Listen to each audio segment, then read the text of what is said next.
Gentlemen,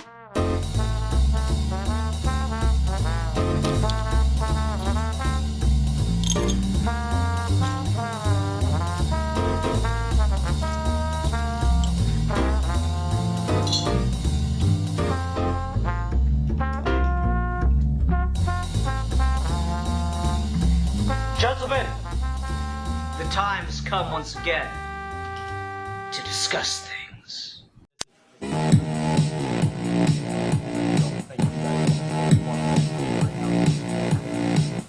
No, that's totally fair.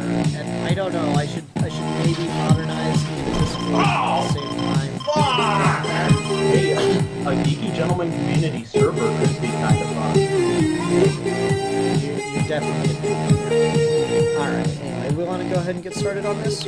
Yeah. Alright. Hi everyone, welcome to another episode of Geeky Gentleman. I am Sid Part 2. Joining me today is the one and only Comics Kid 2099. Hello. And as a special guest today, because Deadpoolzilla couldn't make it and I needed to scramble for someone, we have the Vacuuminator.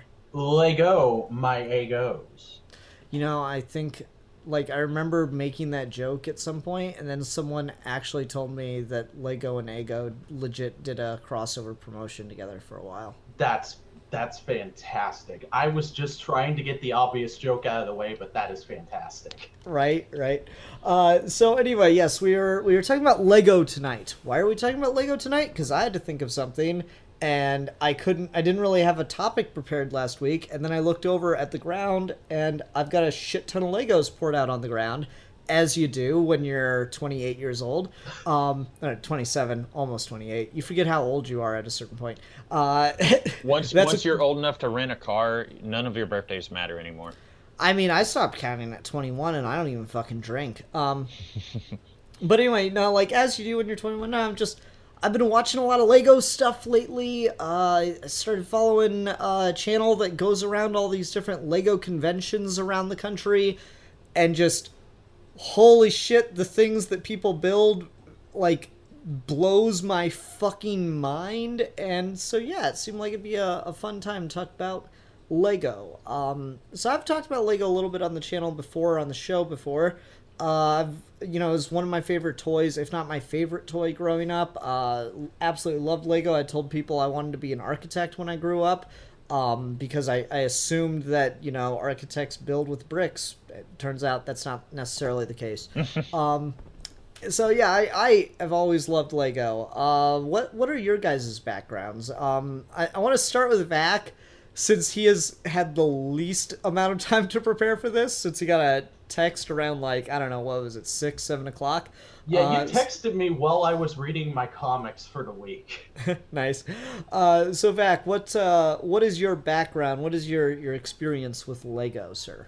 Well, I think, like most children of my age and general background, Lego has always been sort of a constant presence in my life, but I've never been like a super hardcore fan. I have Lego is one of those things where I'll just every couple of years I'll get in a Lego mood and I'll spend a crap ton of money on sets, and then I'll immediately get burned out after I build the last one, and I just drop out of it for years. My most recent I guess Lego kick was actually right when the Lego movie hit, and then Star Wars The Force Awakens came out, because I was always a Lego fan because of Lego Star Wars, for the pure and simple fact of you could replicate lightsaber dismemberments without actually breaking your toys. I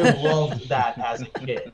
Like, I didn't own any regular Star Wars toys, but I always wanted Lego Star Wars because I knew I could take a figure's head off and put it back on later, and it wouldn't be long-term damage. Nice. How about you, Ruben? I played with Legos a lot when I was a kid. Once I got out of it, I got out, let's see, I was telling you a little bit about this last week off camera, Ian, but I was getting the Lego magazine for a long time after I stopped buying Legos, and after I stopped getting Legos as presents. I know I was still getting Lego magazine when the first Harry Potter movie came out, maybe the first two Harry Potter movies. And so I'm 28, so like I was like 11 or 12 when those came out, and so like I was still getting Lego magazine for a while. But like I didn't get sets as much. And I don't know the history of Lego, but it seems like in my mind, I remember that sets didn't really become a thing until I was slowly starting to get out of Lego. Mostly what I played with when I was a kid was just the generic like colored blocks, like red and yellow and blue, and you didn't have like a specific piece that helps make like you didn't have as much of like the slanted blocks and like the specific pieces that are going to help make the Ronald Weasley's house in the Harry Potter set or whatever. No, I gotcha. There definitely always have been that chance to just buy the different assorted blocks and stuff, but you definitely had sets. If you didn't have sets, you were a weird Lego kid.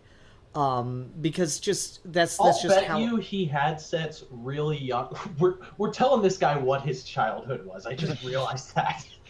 But you probably had sets, but you got them when you were so young, and you never got sets later down the line, so they just became random pieces to you, I bet. Yeah, that sounds more likely, because that's kind of what I had. Is my brother had sets, and then I destroyed them, and then I had blocks, and occasionally we'd buy sets. And I don't know, that's maybe a little unfair to how much damn money my parents spent on me with my Lego obsession. I had a lot of Lego sets, honestly. I remember I had a couple castles. I had all the original Harry Potter run. I was into Lego and toys well after I should have been, but fuck it, it was really cool. I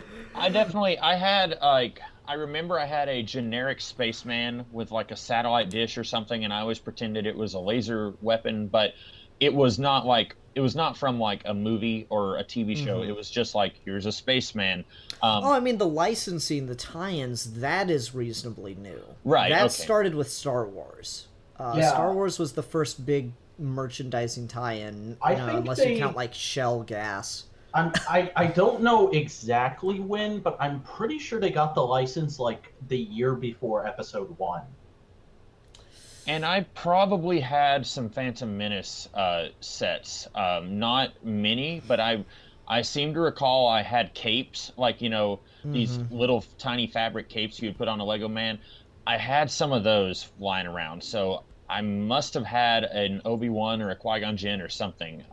So I had some kind of Star Wars thing, but it might have been just a smaller set. Yeah, no, and that's very likely. I think you had the experience a lot of people had, where they had sets for about a whole 10 minutes, and then they broke, and then they just kind of became the Lego pile. I think every kid had that Lego pile kind of situation, and it's neat. In my family, it was the Lego tub. We had like this. I don't remember what it was, if it was like an actual Lego brand tub, or if it was like just some random plastic tub we had around the house that we put our Legos in. But there was this big, about as big as a comic book storage long box of Legos that we had in my family. And it never got completely full, but it was always like either half or 75% full. Well, let me tell you about this, like, at least 2 foot long, probably 1.5 foot wide cardboard box that I kept for years as a kid. Like it was heavy. Like, it was so full of Legos, the shit was heavy, and the seams were breaking apart and shit. Oh my gosh. Because of how, just packed full it was. And I remember the situation I'd do, because my mom would go crazy with how, you dump it out and the things just fly everywhere. So she'd, want me to do something to keep it organized and be able to clean it up in a couple minutes. And, dude, I swear I'm a fucking innovator. So I'd, lay out my blanket, and I'd pour the thing out onto the blanket. And then when I'm done, I could just, fold the 4 corners and lift the whole blanket up and put it in the box, and then kind of pull the blanket Chinese out. secret. Yes, exactly. So I was a fucking innovator and shit. And it never occurred to my mother or me or literally anyone to just buy a bunch of small tubs and separate out colors or parts. Because I think we tried to do that at one point, but it takes like a whole afternoon to do that if you have a reasonably sized pile. So yeah, no, we never you're right. actually did it. No, it definitely is, but like, you know, like I said, I've been watching a lot of these videos of like the big epic sets that people do. Like, there's this amazing model of the Battle of Crate from the Last Jedi, and it's just insanely huge. It's got like fucking walkers. It's got Kylo Ren's ship. It's got the mountainside that the rebels are hiding in, and there's an internal base and all this shit. And it's just like, it's just massive. And I'm sitting there looking at it, I'm like, God, how do they do that? And then, you know, you see them go behind the scenes into these massive adult Lego collectors, and they've got, you know, just all these storage bins where like the bins are broken down, not just like by color, but like these are flats and these are 1x2 bricks and these are square bricks. And it's like, Jesus Christ. A-Falls are a league of their own as far as nerddom goes. Those people are like, I cannot comprehend some of the stuff they come up with. And it's almost like a cottage industry unto itself, because so many of those people are straight up artists and they make their own stuff out of Legos, and they'll buy these giant sets just because it has one new piece in it, and they'll buy like 5 of that set so they have 5 of that piece to use for something. And it's really incredible, and it takes a very specific engineering kind of minded person to do it, and I'm always in awe of those people. Yeah, man, I'm kind of jealous of it because I remember thinking I was pretty good and pretty clever with Lego, and maybe it's just I don't have the pieces for it, and I'm constantly having to try to like think of a way around a problem over and over again until it just becomes a complicated mess. It's either I don't have the pieces for it, or I'm just not as clever as I once thought I was, or maybe I need more practice. But I've been trying to do some like custom Lego stuff. And ultimately what I end up doing is just thinking back to how things worked with some of the sets I had when I was a kid and copying that and just changing things around slightly to fit the theme that I'm going for. And, you know, it works reasonably well, but at the same time, it can kind of look like a bit of a mess. And it's just nothing compared to some of these proper, like, yeah, you really hit the nail on the head for me. These artists of Lego, it's ridiculous. Yeah. It definitely takes a level of commitment that I would not have. Like I was telling you last week when we were talking off camera that, like, you know, like you were saying back, like people who buy like 5 sets to have, you know, this one piece 5 times, like I would just have like a bunch of random colors and throw them together and say like, hey, look, it's kind of like the Batmobile, but it's red and blue and yellow, and that was good enough for me. Yeah. I don't know, like, to be fair, a lot of it's really only impressive because they use the pieces on the surface. And that's not, like, to diminish it, because it's a lot of planning that goes into it. But it's cool to see the sets kind of, like, cut in half. Because the thing is, a lot of these guys will take these sets to shows, and you'll see that they build them in such a way that they can come apart easily and be transported. And when you see them apart, it's almost more impressive than seeing it all together, because inside you'll have all the multicolored bricks and all like the Technic pieces that are just there to give it scale and size as a structural skeleton to support all the other pieces. Yeah, that stuff really is a lot like just looking at the inside of the walls of your own house, because and I think that part of it has come a long way in recent years thanks to the modular subline Lego has, because that has taught people a lot that you can do these sort of big but also comparatively small and contained builds, and you just put a few Technic pieces here and there, and you can link it up to another build of a similar size. And I see that a lot now. But there's also, of course, a lot of people doing their own custom methods of linking sets together. forgot where I was going with this for a second. But it's just really interesting to see the ways people take not only what Lego does, but what other builders do and sort of incorporate it to make their own style. It's very much kind of like watching the evolution of YouTube as a medium, which is something I'm always fascinated by, is people taking channels they like and incorporating elements of it into their own style. Mm-hmm. Yeah, I think that's a good way to look at it. So it's just, I don't know, it's really interesting to see the ways that people approach this. The channel that I kind of got into it again with is Beyond the Brick, which is really cool because they go to conventions and shows all around the world. They'll do like private tours of people's like home collections that they can't move. And it's, wow, just insanity. And the video I stumbled on of theirs that just blew my mind is, I think they called it the Great Ball, the Great Ball Machine or the Great Ball Mechanism or something like that. And it's just, like you said, these modular sets of all of these different contraptions in a Rube Goldberg setup built completely out of Lego that move a little tiny ball that's like a Lego soccer ball through this mechanical process.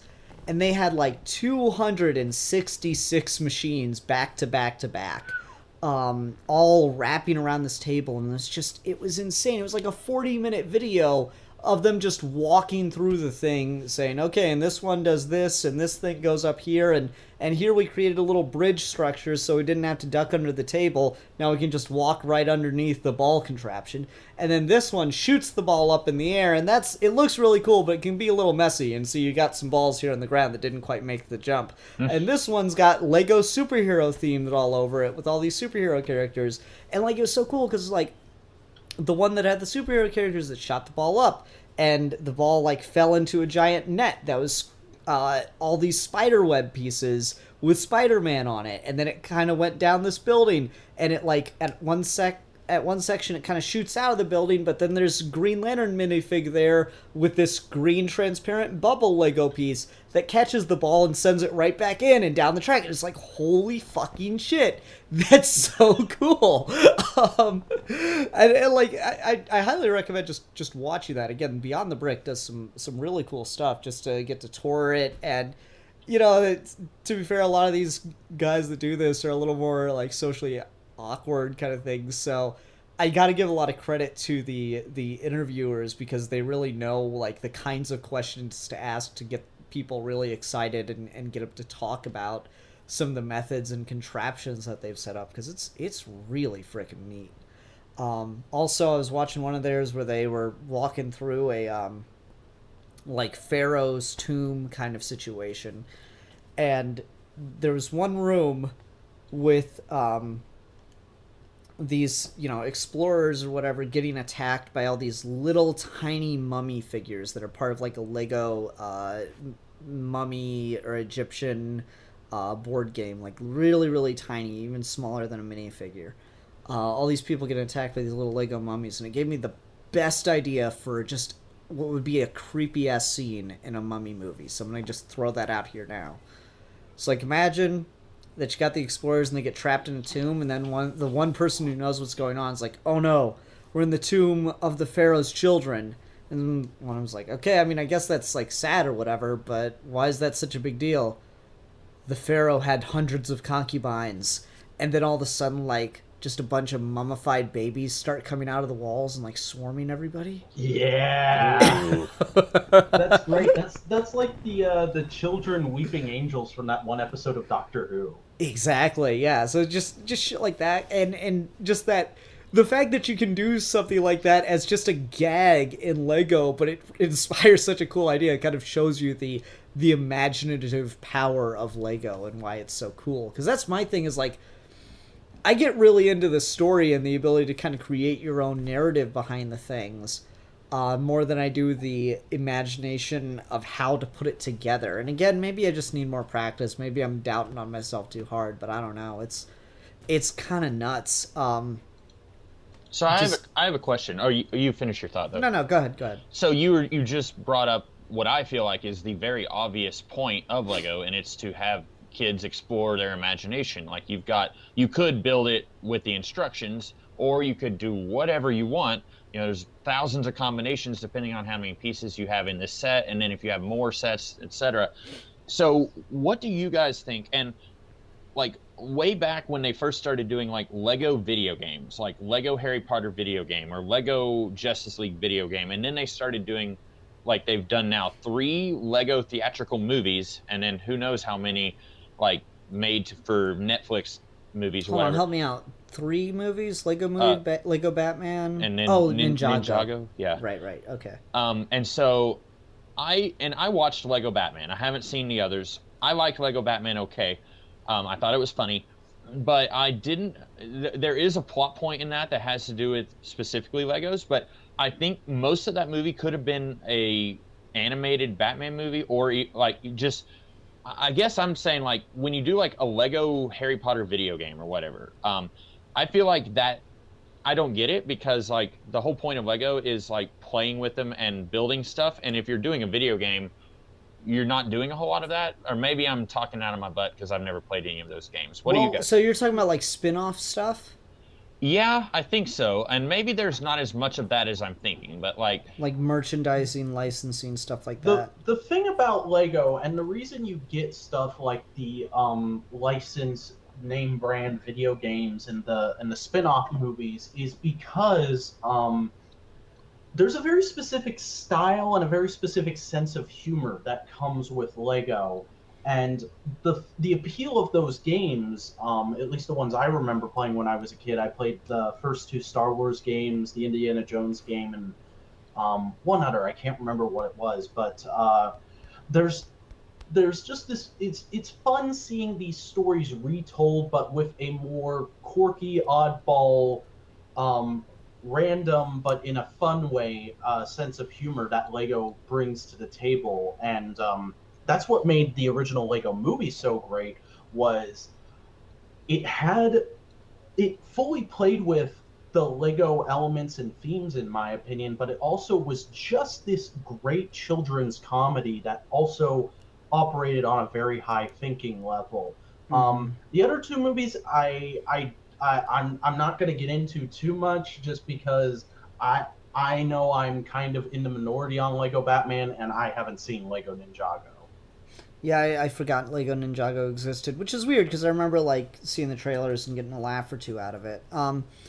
But as far as like why the spin-off properties work, I didn't play a lot of the Lego games because I just found them kind of boring and directionless. At the same time, though, I didn't get into them at the right age, I feel. So they're probably better games for kids than they are for someone kind of older, teenager or adult trying to get into them. Like you can't die, and there's just no sense of like pushing on. You just gotta really like that whole explore and find stuff, and failure is not an option kind of thing. Yeah, I mean, I played those, I think, when I was between like 9 and 13. So yeah. So like that whole side of it is one thing, but from what I've like heard and remember vaguely about the games, there's a lot of you doing stuff and you figuring stuff out, and I'm pretty sure they also teach you ways to play with Legos you might not be aware of, which is interesting. Like you'll see, because a lot of the stuff in the games is made out of Lego. Not like everything, but a lot of the stuff is visually put together out of Legos in ways that is possible. And so they're a pretty good idea factory for just, oh, here's a way you could do this. Look at these pieces right here. Look at the way this comes together. Yeah, now you've got an idea for how to make a lamp or how to make a couch. I remember back when the original, or the second Lego game came out, which was the game of the original 3 Star Wars movies. In the trailer for that, they made a big deal out of the fact that they had put in the new mechanic of whenever you need a vehicle, you have to press a button and your character will build that on screen for you, and you see it all snap together like that. And they made a huge deal out of finally you're actually going to see characters build with Lego in this game. Mm-hmm. Yeah, so I think that's one thing. But Vac is on to something with the idea of the humor, but to kind of get this back to the creativity and imagination side of it, which is kind of what brought up this side of the discussion. Because I thought you were going to go in a very different direction, and maybe this was kind of an idea you were dancing around when you brought up the properties that Lego associates with, is the idea of, like, is it stifling imagination to attach it to things that already exist, to build to something that already exists, and to attach it to characters that already exist instead of creating your own adventures, your own characters, your own environments and such? That's kind of what I thought you were going for, and I thought that might be an interesting discussion to get into with Lego. I wasn't particularly going there, but I was talking about Ruben. Oh, sorry. Well, that's a good place to go, though. I've never thought about that, because like I said, when I was a kid, I had, generic spaceman as my, like, big set, and, like, I would do whatever I wanted. Like, in one of my adventures, he froze the entire planet, and, I don't know why. He was a bad guy. But then I also had, like, the Phantom Menace, and I may have had a Harry Potter, or may not have, some of those early sets. So, like, I feel like, for me, I don't feel like it stifled my creativity, but I could maybe see how, like, some people might be more leaning towards, like, just buying sets, and they wouldn't care as much to create their own worlds. Yeah. I don't know. It's an interesting idea because you made me think about it with the way I played with Lego. I got really attached to the different colored helmets. Because there's this Lego Racers series, and it came with a red helmet that had, like, fire printed on the top of it. And when I was a kid, that was the coolest fucking thing. And I shit you not, I made an entire branch of characters in mythology based entirely around that helmet. Did you make Lego Power Rangers? I made Lego Power Rangers. It's exactly what I did. Is I made a Lego version of Power Rangers. They were called the Fires because they all had fire powers. And blue fire was the strongest because blue fire was the rarest kind of fire you could get as a Lego piece, obviously. Like, so yeah, I remember this whole mythology I created, and I don't know, like, I certainly did that with other things too. Like, I had a bunch of castle sets, and I created my own warring factions of castle people and stuff too. But it's just, I don't know if that's what happens anymore once you've got a set with a narrative to it, right? Like, once you have Yoda and the Emperor, Yoda's the good guy, the Emperor's the bad guy, right? Like, that's just what you have. You have the story given to you. I think you're not giving kids enough credit here, Ian. I mean, I've heard of plenty of kids, even just regular action figures, not just Lego, because when you're a kid, you never have a complete set of something. You always have, like, a couple figures from this franchise and a couple figures from that franchise, and maybe you only have the heroes from this one and you only have the villains from this one. But you want to do a crossover, so some of them have to team up. So in my version, this one's a good guy and this one's a good guy, and they're going to team up, and all the rest are bad guys. Okay. Yeah. Go ahead. Oh, well, when I was a kid, like, getting away from Lego a little bit, like, I would play with my toys with my sister, and so, like, I might have, like, I don't know, an action figure of the Joker, but my sister didn't care about Batman, so whatever games we were playing, he wasn't the Joker. He would have his own backstory and his own name that was completely different, and so, like, I would more or less just use these toys as a vehicle for whatever stories we would come up with. And so there might be a Barbie doll in the mix, there might be a Joker action figure, there might be a Lego man in there who's someone's kid. I would kind of, I very rarely would play, like, if I had a Batman toy, very rarely would I be playing with it as a Batman character. Like, I would probably just, it would turn into some other brand new thing for me. Okay. No, it's interesting to think about. So you guys are of the opinion that no, having the licensed properties that way doesn't really stifle the creativity that Lego's intended to inspire. Then. No, I think if anything, it opens it up even more and goes and lets you go to those places more easily of, oh, I can make a full scale replica of this scene or of that room from that movie that I thought was really cool. Whereas you might not have thought of that before because you don't have certain pieces that need to exist in sets for that franchise for you to do that room. Okay. No, that's totally fair, and I don't really get to that point either. I actually tend to agree with both of you more, but it's just something that definitely has crossed my mind about the philosopher here about the epistemology of children's imagination. There's the word of the day, kids. Epistemology isn't that fancy a word. That's like a $8 word, if not a 10. That's not a $10 word. It's an $8 word. No, but it's still pretty rare, especially on YouTube. Well, epistemology has to do with the limits of knowledge, or the limits in this case of imagination. So the idea that like you limit that by giving a predetermined set of rules and characters. It's something I've definitely heard people talk about, and I was curious if what your guys' read on that was, with Lego doing so much more licensing these days than it used to. And I think that's because it's become a more profitable company and obviously can afford these licenses, though that maybe is on a downward trend. Well, for the last couple of years, since the Lego movie came out, they've actually been the highest selling toy brand in the world. As far as traditional toys go, that's not counting stuff like video games.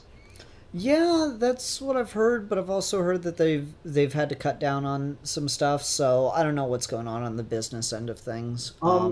Let me ask you this, Ian. Have you seen the episode from season 2 of The Toys That Made Us about Lego?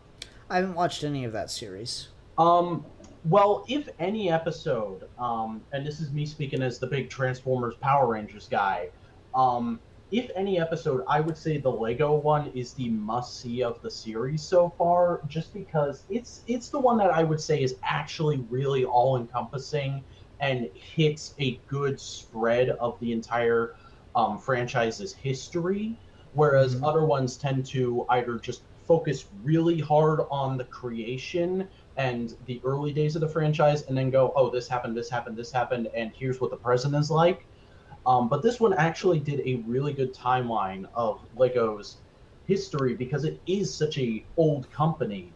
And when they finally get to the present, they actually talk about how Lego is currently, as a company, trying to not just reach their tentacles out into every brand name they can, but they're also focusing really hard right now on trying to make good, solid sets for their core city system, because they acknowledge there was a time when Lego almost died in the early 90s and 2000s, and the City brand is what brought them back, because they started making these really good plain sets that just any kid could go and use like it was any other basic toy. And see, I'd always heard it was Star Wars license that saved Lego. Star Wars kept it alive for that period, but they didn't really have their big upturn until they started focusing on the city stuff. Okay. And they're actually right now, I don't know if they've moved into it and it's finished yet, but at the time of that episode's being made, they were working on making a new Lego World headquarters, which is really big and extravagant and impressive looking. It looks like a Lego version of the Google offices. Interesting. Okay, well that's all well and good. The Lego as a business side, it's kind of interesting, but I don't know. I'm always a little afraid to look too far into it, and then I'm gonna end up hating something that I grew up loving. Yeah, it's anytime you look into that kind of stuff, it's usually a Marvel Comics The Untold Story situation. Right? Yeah, I'm so worried about that all the time. So like I don't know. I've there's things of interest to me in Lego, like the fact that like Lego's business has they're one of the poster childs for automation in the workplace, and they have some of the most advanced robots working in their factories, which is kind of nuts. Most of their factories are completely automated. Yeah, that's really interesting. Then there's like other little factoids and shit that like blows my mind. Like, do you know what company makes the most tires on the planet? Lego. Lego. Yeah, Lego makes the most tires on the planet. It's not Firestone or Goodyear. You know, it's higher business. No, it's the thing that sells plastic toys because they gotta have little rubber tires to go on their cars. So I don't know, shit like that's definitely fascinating, but definitely isn't the thing that like gets me into Lego the hardest. To me, the thing that has always fascinated me most about Lego is it's really the only toy that focuses solely on imagination. Because, like, yeah, you guys mentioned action figures and whatnot, but, like, the action figures, they got a few poses that you can put them in, most of the time awkwardly.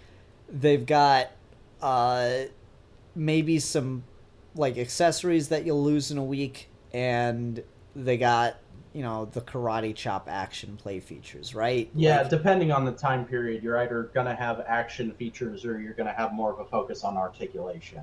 Yeah. So, like, that's really where you get to the limit on things. Like, how many toy bases did you have for, like, you know, I worked at Goodwill for a number of years, and I remember Castle Grayskull coming in a lot. The physical castle.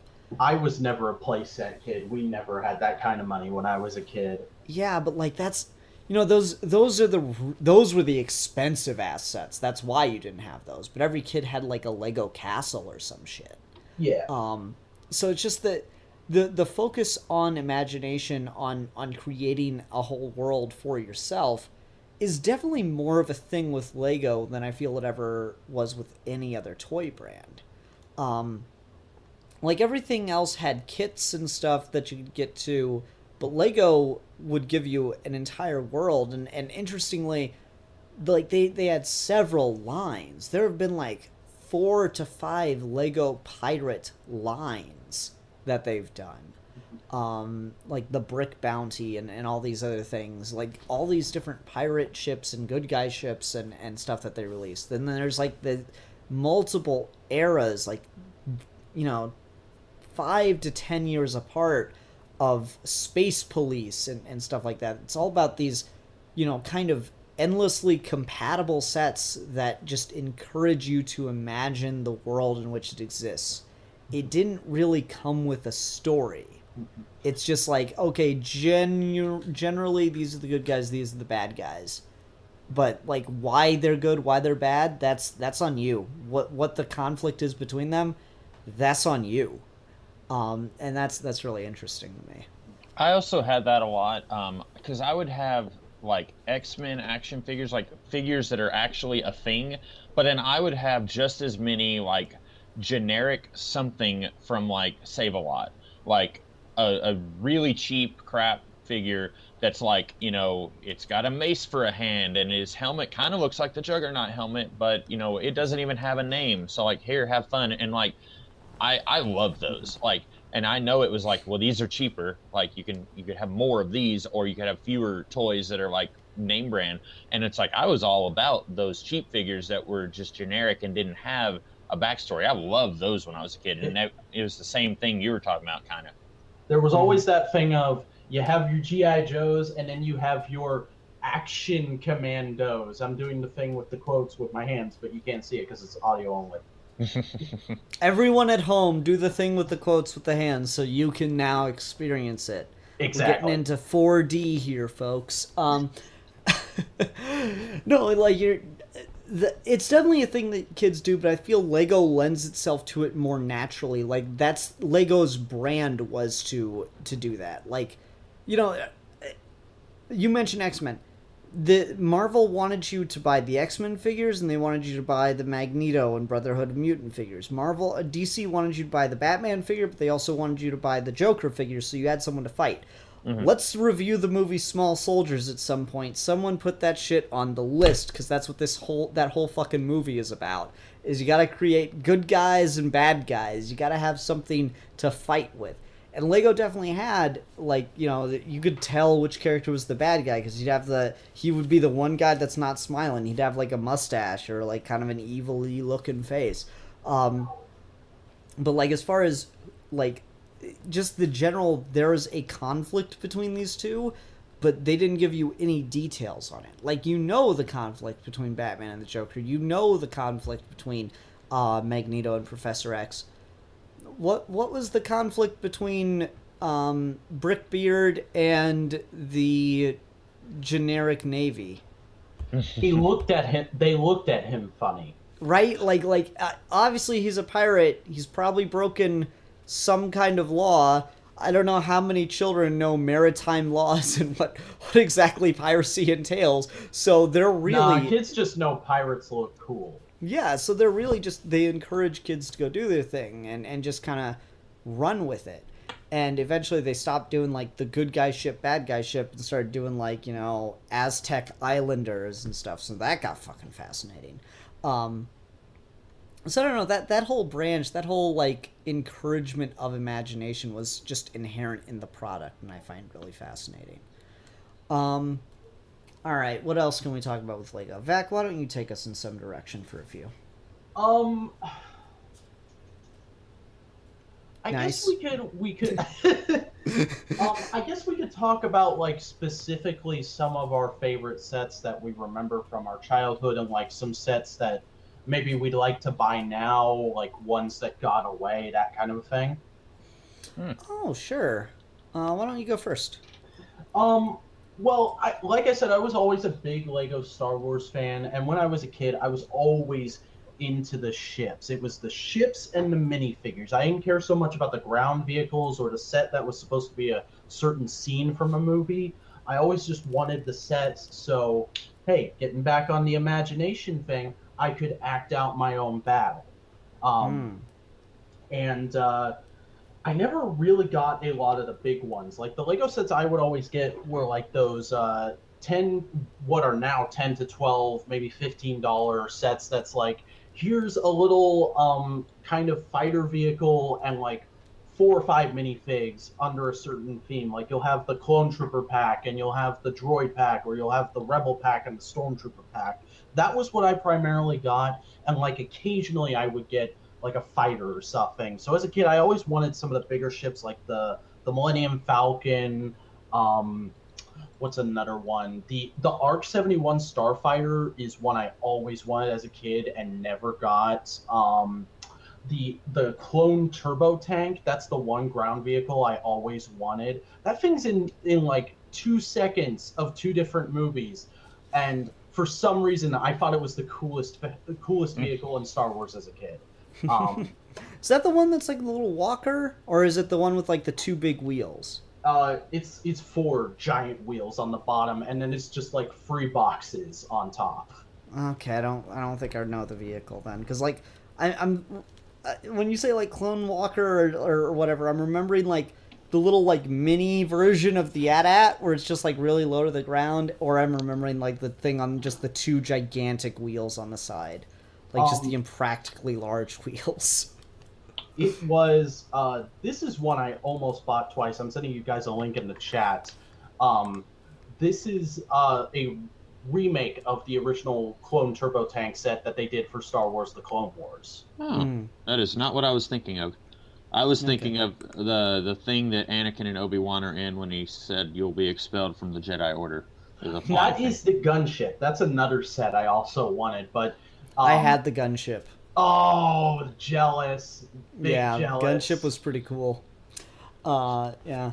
One set that I loved that I had growing up was the Mars Attacks base. They did Lego stuff for Mars Attacks? No, not that Mars Attacks. Oh, okay. I think they just used the general term Mars Attacks or something like that. That works. There's no one has a copyright on Mars. Wait, no, actually, I don't even think they had attacks in it. I think it was just the Lego Mars sets or something like that. Mars invades. Yeah, stuff like that. There's it was the coolest thing ever because it's like this little base, and it had a pump in the back, like an air pump, and these long plastic tubes that like went out from the base and to different little stations, and you put the stations wherever you want. You put the stations like with the mechs that also came with the set and everything. I had that whole fucking line. As far as the Mars stuff, fuck the human astronaut shit. That was boring. I had the Martian sets. All the Martian sets, I had them. I got my family to buy me all the Martian mechs and stuff, and those are really cool, and those are super nostalgic for me. But they wouldn't buy me the base because it was $100. Oh, wow. So I saved up and was able to buy the base myself, and it was like that. Oh, dude! Yeah, it was a lot of work. You had so much more discipline than me as a kid. Oh. I tried to do that for stuff all the time. The only time I was ever successful saving up for something as a kid was when I bought I don't remember what it was called, but it was some device that let you put in cheat codes on Nintendo DS games. Oh, Game Shark?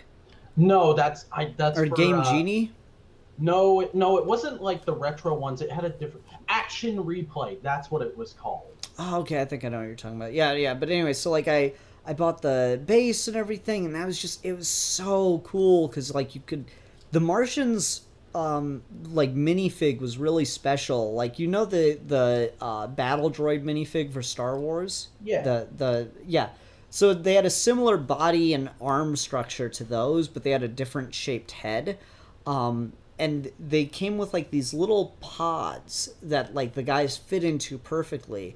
And so you'd fit them in this little pod, put the pod in the tube, and push down on the air pump, and the things would go shooting all the way across the room through all the tubes. It was the coolest thing ever. Cool. Yeah, it was the coolest thing ever. I loved that set to death. And honestly, like the Mars stuff has been such an influence to me and has stuck with me in such a big way that like I have a whole thing. I could do a whole fucking rant for like an hour and a half on how Lego is sleeping on Green Lantern as not its premier superhero property. Like, fuck Batman, fuck Marvel. Like, Green Lantern should be the thing Lego makes sets for, because the possibilities are literally endless. The point of Green Lantern is literally it's a superhero who can create anything with his mind. Exactly. It makes perfect sense. So, like, and, you know, you got the 7 different colors. Oh, it's perfect, right?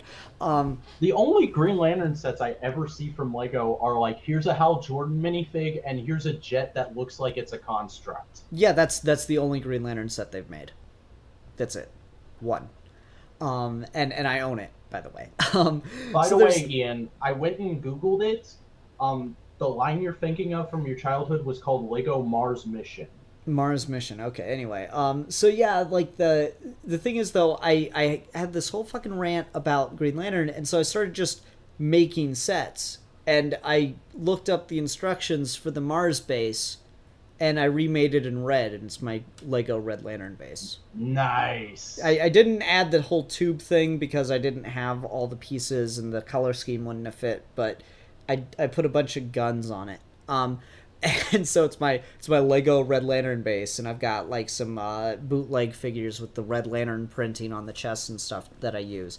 Yeah, that's another direction we can go in, is custom minifigs. Oh yeah, we can get into that in just a sec. But yeah, so like I did that, and I built Red Lantern mech, and I built a Green Lantern mech to, you know, act as a suit, and I've got like a John Stewart bootleg minifig, all this stuff, and it's like I'm so happy with them. They're awesome. Also, side note, The Legends of Chima is not a franchise I was ever into when I was a kid, but damn does it help make members of the Green Lantern Corps. Because of the Legends of Chima sets, I have an Izamat Cole custom minifig, and I've got a couple of the Blue Lantern guys. I can never remember his name, but he's a giant elephant, and they released an elephant like mask that goes on a guy for the Chima series, and I'm like, yep, there we go, Blue Lantern elephant dude. So it's pretty happy. I'm pretty happy with those. But Ruben, you didn't talk about, like, you said you don't remember having any sets. Have we jogged any memories for you, or do you remember seeing sets that you're like, okay, I'm outgrown Lego, but I do kind of want that? Oh, Ruben is on mute. Yeah. No, I'm here. Sorry. Okay. So after you mentioned the Mars thing, I looked that up and I realized there was something similar. It was called insectoid arachnoid, and I had a few of those. Because I actually, for a second, I thought you were talking about the same thing I had, but it's slightly different. But I had some of those. But do you guys? I don't know if this is close enough to Lego that we want to talk about it. But do you guys remember Bionicle? Oh, dude, I had so Bionicle many is a Lego Bionicles. branded thing. That's something they made. So that's what I thought, because I remember like when I had the Lego magazine, they sent me the first issue of a Bionicle comic, and I think I had a few issues of that series, and I remember just being really excited about that, and that would have been right around the time when I was kind of getting out of Lego, but then I still kind of got into Bionicle for a while, and maybe it's kind of getting away from the whole like creativity thing, because that's a thing where they were creating a mythos. Like there was, these... The Bionicle lore is like super complicated. Bionicle, because of how complicated that lore is, Bionicle is like a fandom unto itself. Those people are like, they have it all down pat, and it's all based on like obscure New Zealand mythology. I'm always like really interested in, but also terrified of trying to figure that stuff out. Oh man, I remember I had so many fucking Bionicles, dude. I still have the first Bionicle movie, The Mask of Light. It's, oh god, I had so many Bionicles, and like that's the thing that like I'm working on and realizing I'm not very good at creating custom sets that I can't just steal from someone else. I'm working on trying to make a Lego Red Lantern bull as a construct, and I'm like, oh, maybe if I make it out of Bionicle pieces, because I got these like hook things, and I can turn those into horns, and it's just it's a fucking mess and a half right now, and I don't know if it's gonna be able to come together. But yeah, no, Lego Bionicle was something I was huge into, and it's interesting to look at Lego Bionicle because it was Lego's answer to the action figure, because invariably when you were a kid invariably, when you were a kid and a littler kid saw your Legos, at least to my experience, one, they wanted to play with them, and two, they would destroy them. Yeah. I did it to my brother. My cousin did it to me. I think it's just part of it's like a rite of passage as a Lego fan. And so Lego knew that, like, as cool as their stuff could be, they can only do so much to make things structurally sound to the point where it can stand up to kids' kind of harder core play. Bionicle didn't have that problem. Mm-hmm. Like, Bionicles, if you broke it, it was meant to snap right back. It was like what Vac was talking about. Like, they were made to still come apart, but it was a bitch. Like, just throw this out there. Has anyone ever been able to take a Lego Bionicle brain back out of one of those heads? I don't think so. I remember trying. I never could. I never could either. I had a friend who just would, like, bite it and pull the thing out, and, like, he'd do it, like, yeah, just that was left and always right, my and, like, solution as a kid if I couldn't get a Lego to do what I wanted it to do. You'd bite on it? Was to do it with my teeth. Yeah, like, no, I had a friend who did that shit. He would just bite it and pull the brain out, and, like, dude, I tried it and I couldn't fucking do it. So, like, I don't know what the hell his teeth were made out of. I assume steel. But, like, those things were solid. Bionicles were really good about not falling apart. Like, dude, I still have a thing that's largely unchanged from when I was a kid. And you know the piece that falls apart, and it's like one of the really complicated ones that I got as a Christmas present for like the first wave Bionicle bad guys? You know the thing that fell apart on it? It's the fucking rubber bands, because they got so old that they broke. I forgot about that's the why rubber. toy collectors always get so up in arms about toys having rubber parts now, is because if you don't take care of your toys, that shit is going to degrade in like 10 years, and the toy's going to be broken and inoperable. Well, the nice thing about it is it's Lego, so the rubber band broke. Okay, just get these little rubber bands that girls use for their pigtails and stuff. Yep, there we go. It works. Mm-hmm. So I got it working again. I'd plug in my webcam and show you guys. Maybe I'll throw up a video of me using one of it and jabbing it at the camera. But like it kind of looks like a bull, and it kind of like jumps forward and kind of bites at the when you press a button on it, and then it snaps back. It's pretty cool. It's for display only. You play with it too much, you get broken. I'm quoting Toy Story 2. Okay then. No, I mean it's stood out. I played the hell out of that thing, and it stood the test of time, man. There's another one over at my mom's house that my nephew plays with all the time, and it's pretty torn up, but it's still very easily fixable. Is the impressive part. Bionicle was made to last in a surprising way. Yeah, I had completely forgotten about the rubber bands. But other than and I want to say the ones I played with had gears. I don't know. Oh yeah, they did. Most of the other Bionicles had gears. Okay, cool. I liked them. And I mean, like I said, maybe it was kind of anti the whole like you don't have as much versatility with Bionicle as you do with any other Lego thing. Like you could switch an arm from this guy onto this other guy, but that's about all you could do. But No. I remember they released these alternate masks. These they'd released the Bionicles each had their mask. It was like a very specific shape, and then they started releasing alternate masks in all these different colors. So what I did is I got all the original first wave Bionicle masks in black, and then I went out and bought a bunch of the black Bionicle, the digging one, and I made Nega versions of the Bionicles. It was so cool. Yeah. And I think with those, like you guys said, like the lore was so complicated, and I that was what I was into for a while. It was just like, okay, so you've got these 7 guardians, and then there's these. Each one has, I don't know if it was 7, it might have been like 8 or 6, but then each have a priest, and then like there's this bad guy that you never see. Like Does that was anyone all. remember the Lego Bionicle little like mini computer disc that came with each of the first wave? Yes. I only had one Bionicle as a kid, and I think it was from a later wave. So no. Okay. All right. Yeah, I had the disc, and I remember it was a tiny disc, but it would still fit in a CD-ROM, and you couldn't do a whole lot with it. But like you could enter, you had this very limited, not even a game, but just an interactive thing, and you could enter the code from a mask.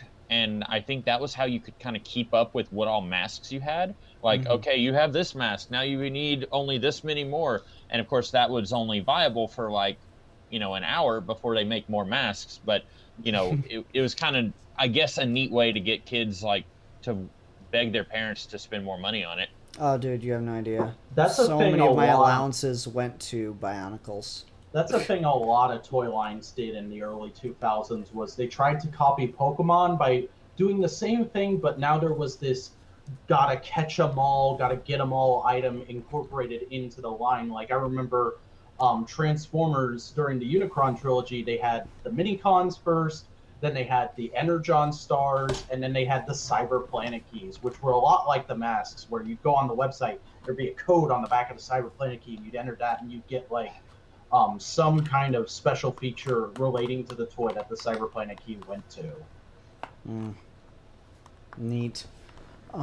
Which I mean, the reason that you've seen that copied from Pokemon by so many other things is because it kind of works. Like, Pokemon is still going. I wouldn't say it's as popular now as it was when I was in 5th grade, but like I don't know, man. Pokemon Go took off. it did, well, it was really popular for like a month. Like I was literally at my work, people were coming in just to catch Pokemon and then they left. But like the thing about Pokemon Go is it's like a micro. I'm sorry, did I interrupt you? No.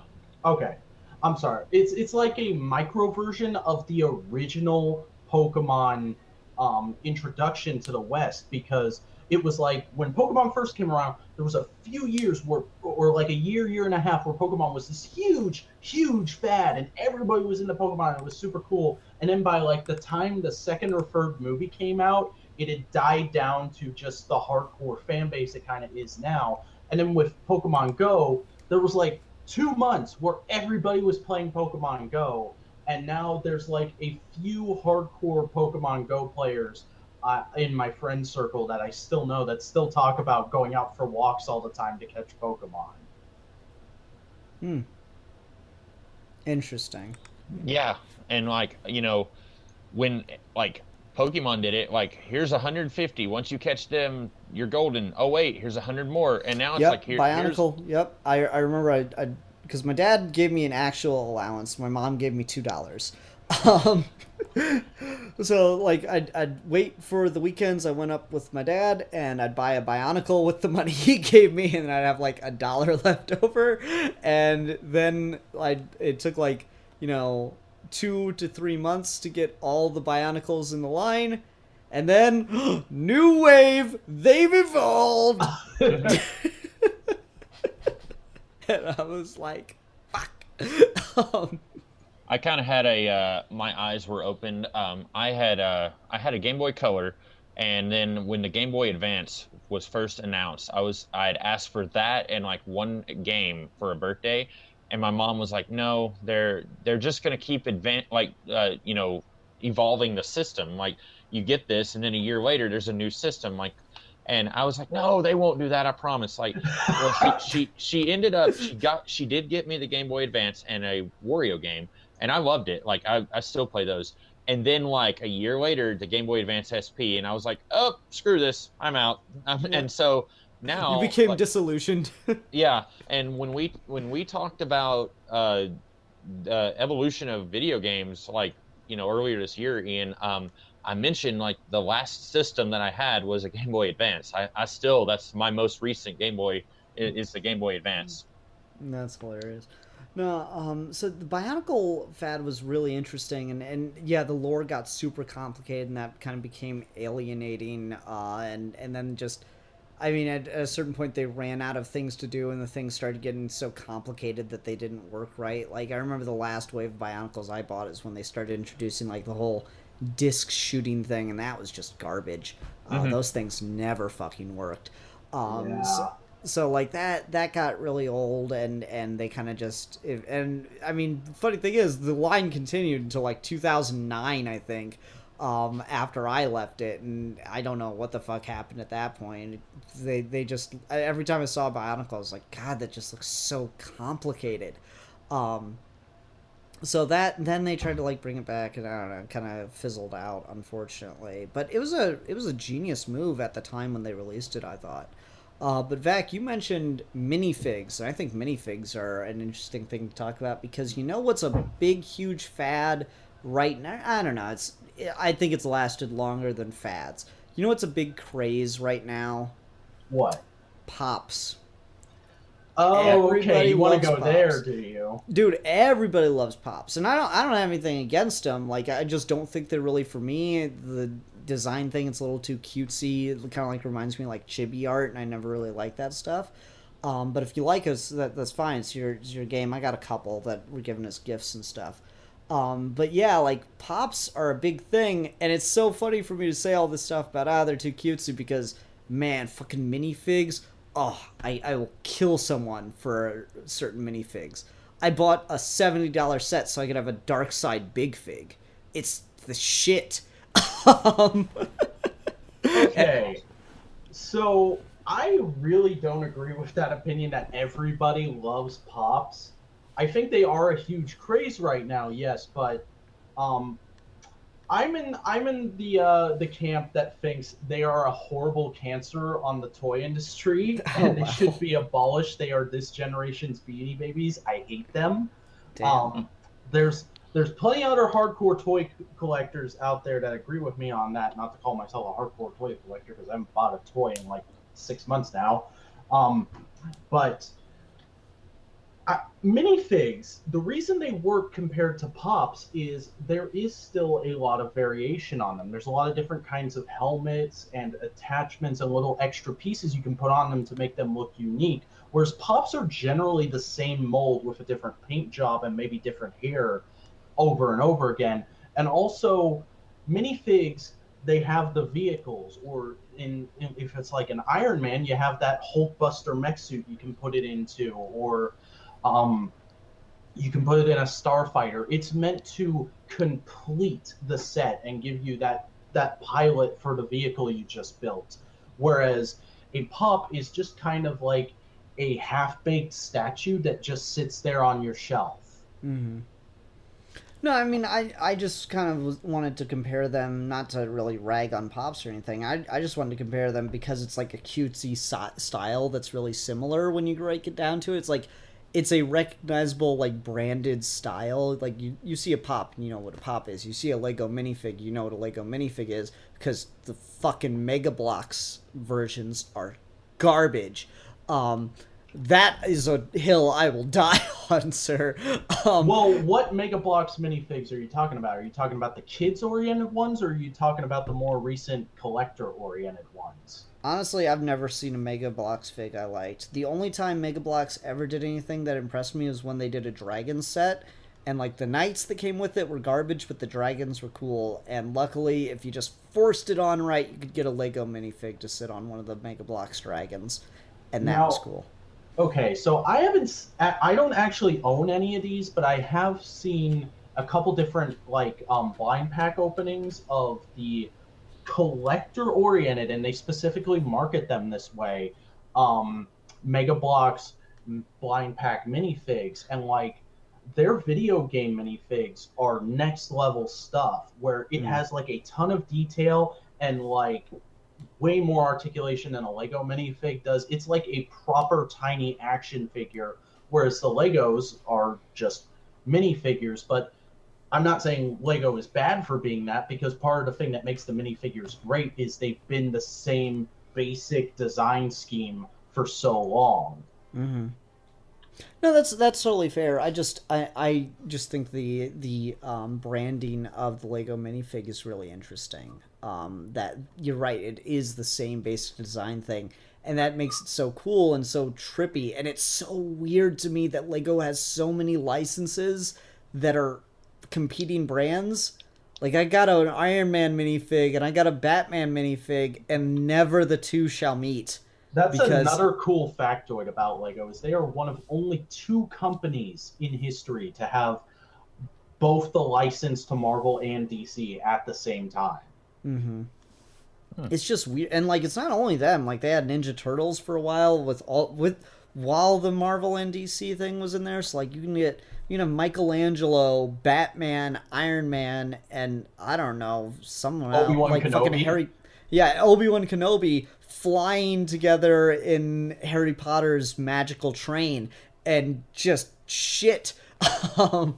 It's kind of nuts.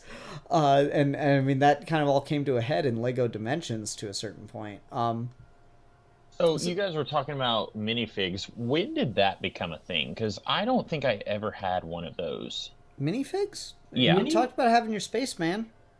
Well, that was just like a Lego figure, though. That's a minifig. Oh, okay. Minifig is the correct branded term for Lego man or Lego figure or Lego guy or whatever you want to call it, but they want you to call it a minifig. Yeah, so you got like minifigs, and then you got like big figs. Like, do you remember the Lego Green Dragon? Like everyone kind of had one of those. In the medieval Lego sets, like it was so ubiquitous with the Lego brand that like every Legoland has a coaster that's just the Green Dragon. I'll see if I can remember to put a image up of it on the screen. Green Lego Dragon. Linking is difficult. So like the minifigs were your basic, like guy in a suit of armor or whatever. Or Spaceman, generic Lego Spaceman kind of thing. And then you had the big figs, which the first one was the dragon, and he was the only one for a long-ass time. I did have that dragon. See, I told you did. And eventually they did we know like what your childhood was like, Ruben. You don't. Yeah, right. We're filling in the blanks here, damn it. This whole episode has just been telling Ruben what his childhood was. It's kind of hilarious. I remember your childhood better than you do, Ruben. Yep. Take that. But now they got like big figs of characters.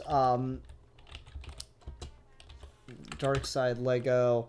So, like, I've got a Lego Darkseid Big Fig that I'm kind of in love with. If only he weren't based off the New 52 design, he'd be perfect. But, like, they got those things running around now, and you can get, like, a Hulk like that. I have this guy, too. He's from the Javelin set, right? Yep, that's the set I bought. It was like a $75 set, and I was like, okay, yep, no, this is a hobby is awesome. It's too damn expensive. I already read comics. Those were the 2 out of the free Lego superhero sets I got back when I got into my most recent Lego kit. I had the Javelin, the Quinjet from Age of Ultron, and I forget what it was called, but it was like a vehicle for Brainiac that was like this big skull-looking thing. Oh, and dude, I got that, and I customized that and added another gun and more tentacles. Nice. Yeah. I got it literally just because it comes with a Supergirl minifig, and for those of you who don't know me, Supergirl is my favorite character in fiction. She is the only character who I actually collect. I actually want to own every Supergirl item I can. Have you ever done a review of the Supergirl movie? I have not. That's something that's in the pipeline, though. Someday, I will unleash my nightmarish rants about that on the world. Okay, just curious. This is like, oh god, he's a huge Supergirl fan. I've got to hear his thoughts on this movie. Anyway. So yeah, like the minifigs have evolved in a pretty substantial way. Like, I remember people freaking out that like they were doing, custom printing for like to try to match Harry Potter and Luke Skywalker's faces. Never mind that they were still yellow. Like, I remember that being a huge thing, and then I remember them going like all out on some of the stuff, and when they started introducing the different flesh colors, because like for the longest time all the Lego people were yellow, and then they were like, all right, let's go ahead and make some black characters, because this is a little awkward that like yellow's kind of just become the default for white, a la Simpsons. So let's go ahead and make some actual black characters and show that they're black. It was the reverse of Hollywood. They had too many Asians, so they had to put in some white people. Yeah, exactly. So let's go ahead and like make some actual black people, and then do like a flesh tone color. And I don't know. I go back and forth on how I feel about that.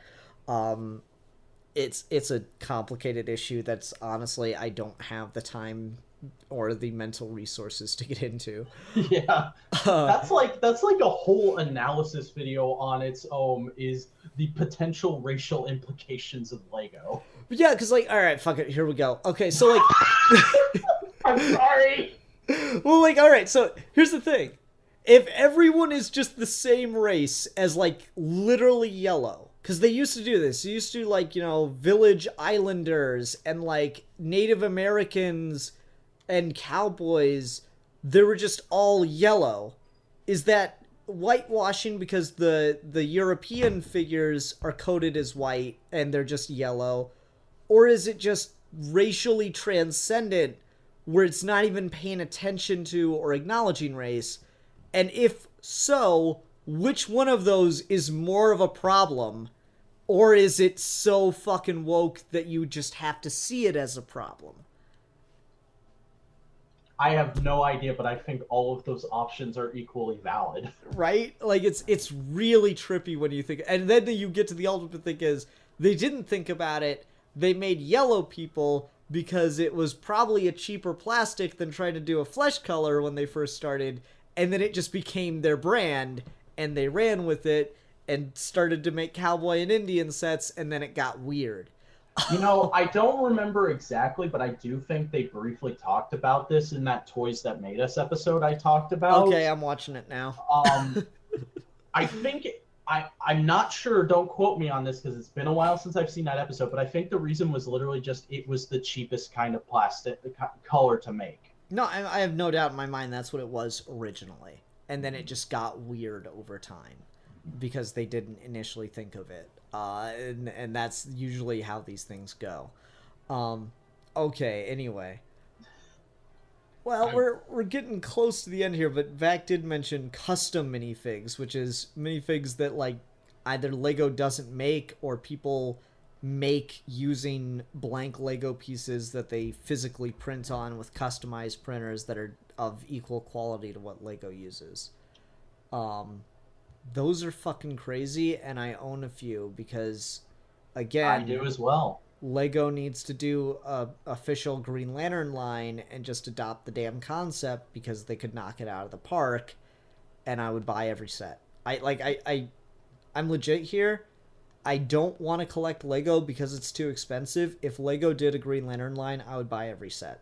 Could you imagine a set that's the scene from the Green Lantern movie where Hal makes that Hot Wheels track? Yes, I could imagine that. That would be awesome. It would. But no, like, I mean, just there's so much potential there that I could get into it. So I got the bootleg Lego Green Lantern set. That's I mean, I love it. I bought a couple different Green Lantern Corps ones. So I've got the official Green Lantern Hal Jordan for Lego, and then I've got a bootleg version of John Stewart. I got a bootleg version of Ismat Cole I was able to cobble together. And then I've got the official Sinestro, and I've got a couple bootleg Sinestro Corps members. If anyone's interested in seeing these with any kind of close-up, you should just search Sid Part 2 Lego, and you should be able to find some of the videos I've made about this. But yeah, I really like the customized minifigs. They're pretty sweet. Have they done a Kilowog Big Fig yet? No, but I've seen some like molded customs. I don't know if they've done a Kilowog Big Fig. I have an Atrocitus Big Fig. That's really cool. I want my goddamn Deck Star. I need him in my life. Yeah, I would go for that. That's cool. I'm pretty sure Kilowog appeared in one of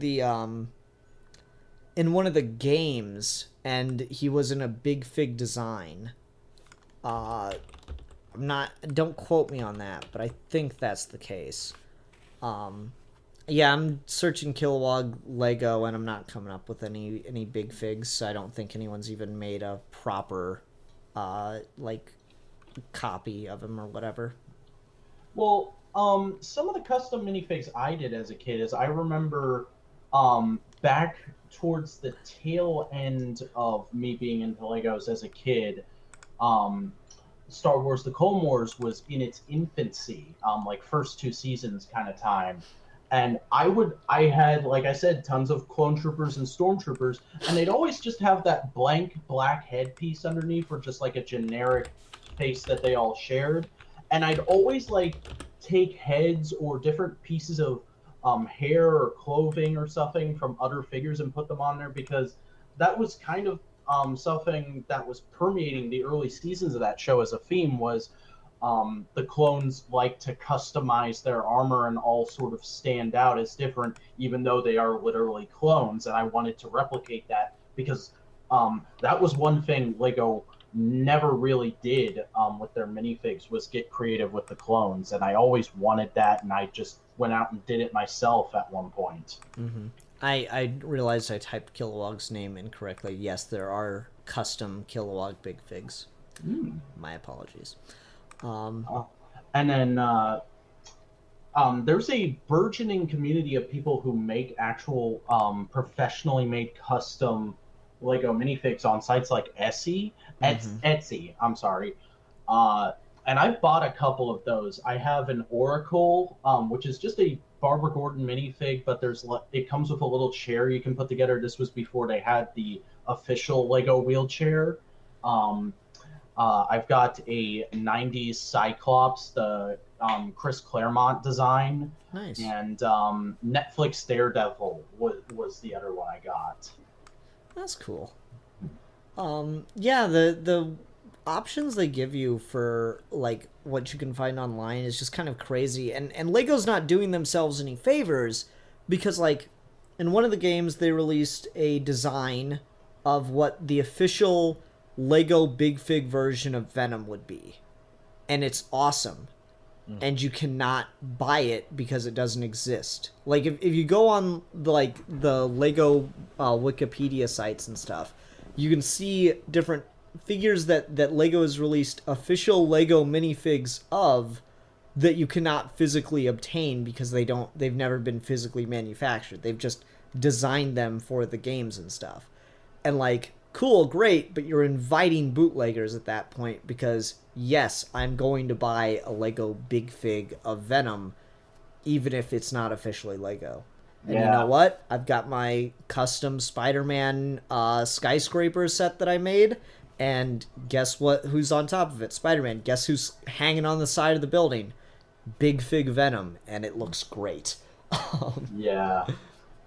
That's another little thing about Lego is one of those inevitable things you see at every convention you go to nowadays in the dealer room is the table that's just selling minifigs.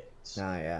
Like just $1 or $2 per fig, depending on the rarity. Some of them will go up to like $10 for a fig, and it's always like a mix of like, okay, here's official ones from recent sets that have come out, and then like back here, slightly more expensive, here's some custom ones we made, and then back here, even more expensive, are completely original custom made ones of certain characters for licenses Lego doesn't even have, but we made, and you have to pay like $15 to get Grimlock from the Transformers as a Lego minifig.